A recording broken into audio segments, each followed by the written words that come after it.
Hello guys, good morning and welcome to my YouTube channel. আশা করছি তোমার সকলে ভীষণ ভালো রয়েছে। আজকে সকাল সকাল তোমাদের সাথে ব্লগ স্টার্ট করলাম। তার কারণ হচ্ছে আজকে আমাদের বাড়িতে পুজো আছে, তো বাড়িতে একটু অনুষ্ঠান টাইপ আছে, তো সবাই আসছে। তো অলরেডি কোয়েল চলে এসছে, মা আর কোয়েল ওদিকে জোগাড়জাত করবে, আমি ওদিকটা একটু ছোবো না, আমার একটু অসুবিধা আছে। এমনিতে আমার নর্মালি অনেক কদিন ধরে আমার শরীরটা ভালো না, তো আমি জাস্ট বিছানাটা গুছিয়ে নিলাম। লোকজন এলে একটু বিছানার চাদরটা চেঞ্জ না করলেই নয়, তাই চেঞ্জ করে নিলাম। তো দেখতেই পেলে বিছানাটা গোছানো হয়ে গেছে, কিন্তু ঘরটা এখন অনেকটা গোছানো বাকি রয়েছে। কিছু জিনিসপত্র কাচাকুচি রয়েছে, সেগুলো কাচতে হবে। তো চলো সেগুলো কাচি, দেন তোমাদের সাথে আবার কথা বলছি। তো জামা কাপড়গুলো কাচার জন্য আমি কয়েকটা জামা কাপড় নিয়ে নিয়েছিলাম, সাথে একটু শার্প নিয়ে নিয়েছি। অ্যাকচুয়ালি এগুলো না মানে বেশি একটা তোমার ওই নোংরা না, জাস্ট আমি একটু ভিজিয়ে রেখে দিয়ে চলে গেছিলাম, কারণ আমার খিদে পেয়ে গেছিলো, কারণ সকালবেলা থেকে কিছু আর কি খাওয়া হয়েছিল না, তো সেই কারণে। আর এই যে ইন্ডাকশান আমি নিয়ে নিয়েছিলাম হচ্ছে বোর্নভিটা 1 গ্লাস।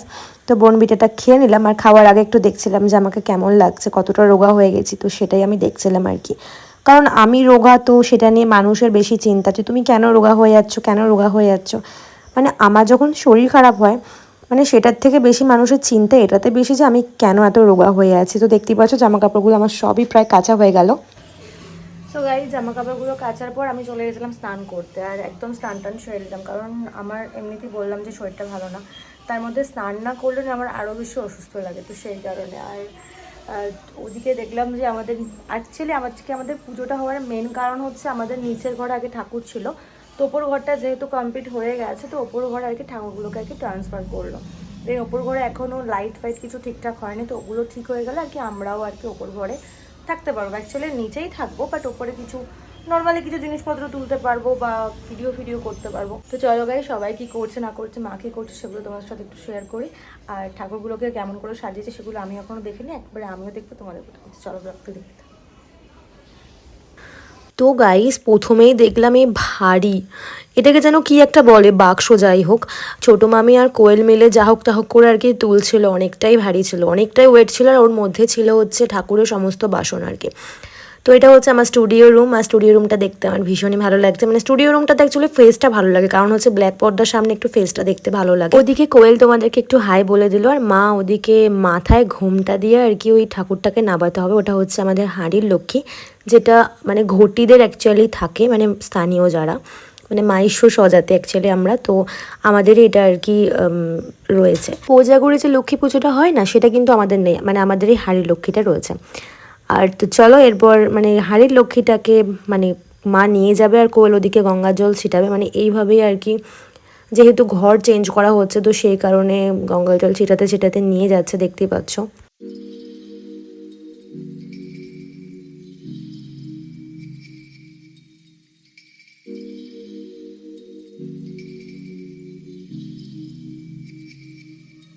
সো গাইজ, এই হচ্ছে আমাদের ঠাকুর ঘর। আর ওই যে দেখতে পাচ্ছ রাধাকৃষ্ণ আর গণেশ ঠাকুরটা মানে পিতলের আনা হয়েছে, আর টাইলসগুলো কিন্তু সব ঠাকুরের। এত সুন্দর হয়েছে আমাদের ঠাকুর ঘরটা, মানে কি বলবো, এত ভালো লাগছে না, মানে পুজো দিলে যেন মনে হচ্ছে মন খুলে পুজো দিই, এরকম একটা ব্যাপার। আর এমনটা মনে হচ্ছে যে ঠাকুরগুলো যেন মানে খোলামেলাভাবে এখন মানে বসে থাকতে পারছে।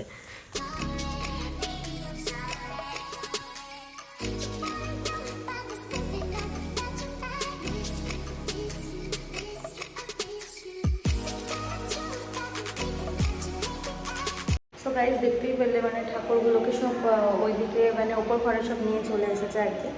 আর আমরা ভাবছি যে মানে নিচের ঘরটা ফাঁকা হয়ে গেল, বাট নিচের ঘরটাতে পাশের ঘরটা আমাদের ঘর। মানে একটা হাসির কথা কি বলতো, মানে আমি আর আমার বোন যখন ভয় পাই তখন বলি পাশের তো ঠাকুর ঘর, তো ভয় পাওয়ার কি আছে।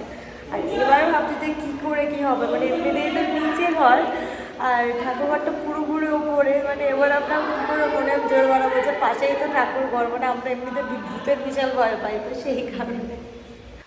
যেহেতু সকাল দিয়েই কিছু খাইনি, আর ওই শুধু ব্রণভিজাটা খেয়েছিলাম, তো এবার ওষুধটা খেয়ে নিয়ে আমি এদিকে মুড়ি তরকারি খেয়ে নিয়েছিলাম, কারণ আজকে যেহেতু বাড়িতে লক্ষ্মী পুজো, আর পুজোটা স্টার্ট হচ্ছিলো 12টা থেকে। তো যেহেতু আমি জোগাড়ের দিকে যাইনি, তো আমি সেই কারণে খাবারটা খেয়ে নিলাম। যেহেতু আমি এতটাই অসুস্থ, আমি না খেয়ে আমার পক্ষে থাকাটাও সম্ভব না।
আমার তো দেখা ছাড়া আর কোনো কাজ নাই, কি আর করবো, পুজো হওয়া দেখি।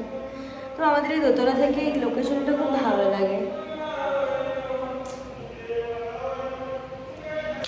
সেকেন্ড ফ্লোরে পুজো হচ্ছিল আর আমি খাটে বসেছিলাম, তারপর কোয়েল নিচে চলে এসেছিলো আর এদিকে অনিমেষ পুরো ঘরটা আমার গুছিয়ে দিচ্ছিল, মানে কম্পিউটার টেবিলগুলো আর কি গোছাচ্ছিল। পুজো শেষ হতে হতে প্রায় 3:30 মতন বাজে, তো খেতে খেতে 3:30 বেজে গেছিলো আর ওদের খুব খিদে পেয়ে গেছিলো। তো সবার ফার্স্টে কোয়েল আর বোন খেয়ে নিল, মা তখনও ঠাকুর ঘরেতে মানে পুজোর প্রসাদ দিচ্ছিল। আর কিছুক্ষণ পর মানে সন্ধ্যাবেলাতে আমি প্রসাদটা নিয়ে চলে এলাম।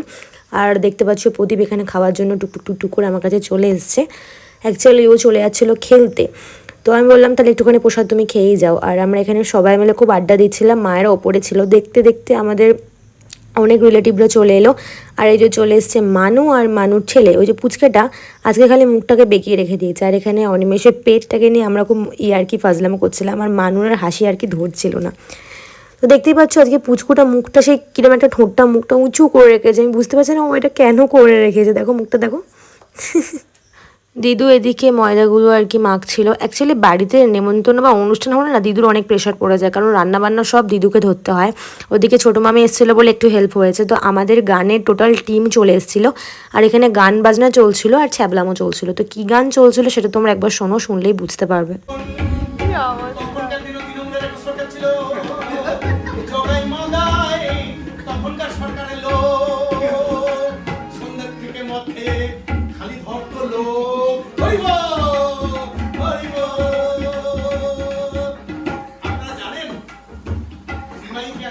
ये सब क्या देखना पड़ रहा है।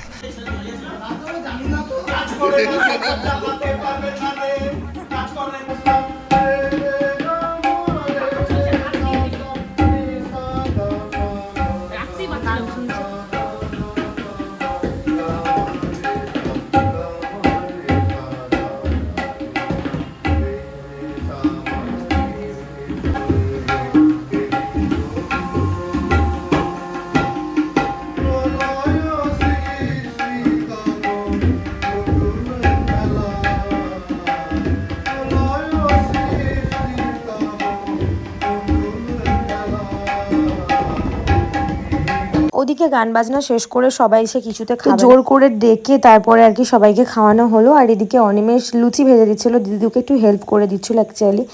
আর মানে ও বেশ রান্নাবান্নার দিকগুলো ভালোই পারে। অ্যাকচুয়ালি ও তো বাইরে থাকে না, তো সেই কারণে রান্নাবান্না সব কিছুই করতে পারে আর কি।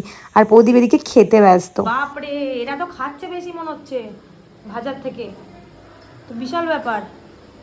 দেখি একটু মুখটা ঘোরাও টাকলা। এই হাতে আস্তে আস্তে জল পড়ে যাবে তো। রান্নাঘরে এক্ষুনি অন্য কাউকে পাঠাতে হবে, না হলে দেখছি লুচি সব শেষ হয়ে যাবে। সবাই লুচি খাবে আর আমি খাবো না সেটা কখনো হয়? তো আমিও কিন্তু লুচি খেয়ে নিলাম। স্বইচ্ছায় পালিয়ে গেছি।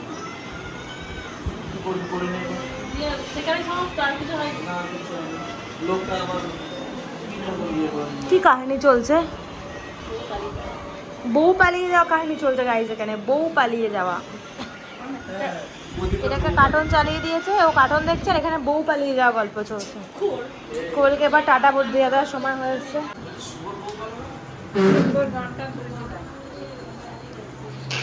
আর একটু স্টাইল মেরে খাও।